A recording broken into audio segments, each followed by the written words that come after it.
Right guys, so we're going to be looking at similar to what we done yesterday, but in this instance it's an inclined road, exact same, only the ground level is higher, so when we actually cutting away to accommodate the road. So the road is rising at a rate of 1 in 5. We can use this ratio to locate a point at a set altitude on the road. So there's A at 30, and if it's rising 1 in 5, so if we were walking along the road, it would rise by 1 metre for every 5 metres walked. So if we travel a distance of 50 metres on the road will have risen by 10 metres. So if you measure out 50, you'll know where the road is at 40 metres in level. So you just mark that off. We now have an altitude in the road which we can use to outline the cut. So the same as what you've done more or less already. The cut will slope away from the road at an even angle or ratio. This ratio will remain the same even as the road rises. So the given ratio represents the slope of the cut. 1 is to 1.5. So there you have it, 1 is to 1.5. An inverted cone will be used to determine the required earthworks.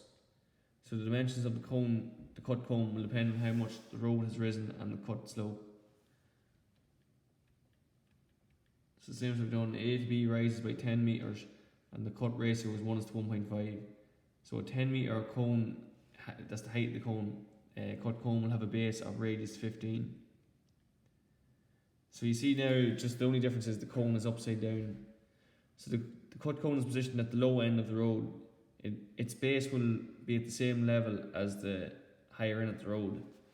So the cut cone always goes to the lower end of the road. So think about when you're cutting, you cut low, and then when you're filling, you fill high. So that's how you can just remember it. So cut low, so the low side of the road.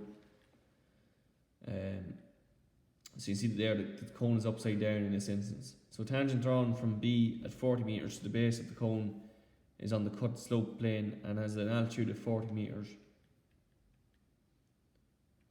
And then just do exactly what you've done already. Your lines parallel. See just your cut cone. Lines parallel to it.